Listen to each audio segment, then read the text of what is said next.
OpenAI sending a signal that you and I and the rest of the mere plebs, we're not going to get our hands on this tool as quickly as expected.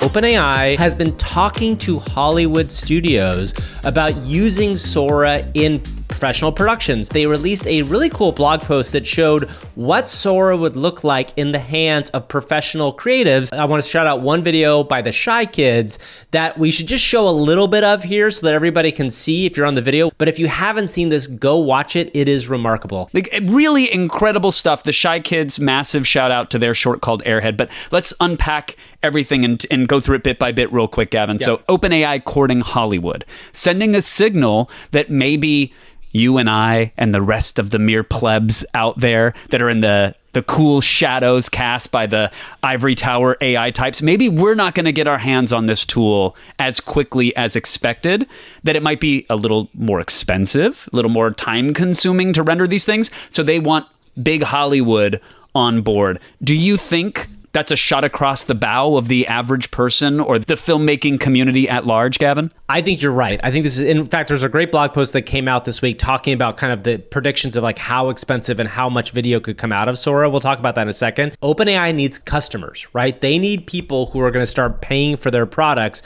If OpenAI and Sora can be used to replace shots or to create films entirely, which I think we're a little ways away from, but I think the replace shots part is a big deal. If there's a world where any studio could save even $1 million on a project using this kind of tool, it will be a massive win for them. So the question becomes is, will Sora become a professional project first? Meaning that will there be like a $500 a month tier to use Sora, and like what the cost of it will be?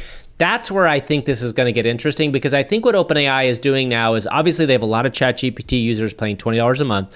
What they need to see is what this business is, right? Like, what is the business behind Sora? Because to me, it's going to be incredibly expensive to make these videos, and it's probably going to take a while. And in like with all AI video, you're going to have problems with them. They're not all going to be perfect. You mentioned the blog post. Factorialfunds.com. We'll put a link in the old show notes. They are taking a peek under the hood of Sora, if you will, and trying to analyze how much energy is required, how much compute, like how many actual servers do you need to render these videos? And a quote from their article: we assume 5 minutes of video produced per NVIDIA H100, and the H100 is just an AI chip. 5 minutes of video per hour is what an H100, which is a very expensive, multi-$1,000 piece of hardware, they're getting 5 minutes to an hour. Now, at first you go, well, that's horribly inefficient. But then you take two steps back. The first step is an industry standard for some shows is to aim for 1 minute of usable footage for about every hour you film. You're grinding for an hour to get 1 minute of usable content. So let's say that one of those 5 minutes per hour is usable. That's on par with the industry. Yep. But then you take that second step back, Gavin, and we discussed the new NVIDIA chips last week, their new Blackwell ecosystem. This is a new chip that's supposedly 4 to 5 times faster. That means you could be generating 20 minutes of video per hour. And suddenly, you look at the little hockey stick accelerating, the rocket booming into the sky, and you go, oh man, in 3 years' time, this might be on cell phones, and we might all be generating our daily TikTok backgrounds and B-roll by just asking the machine to make what we want reality. They project out the idea that this would be adopted by places like TikTok or YouTube. And TikTok here, they're saying, is 50% of all video minutes consumed. YouTube is 15% of all video minutes.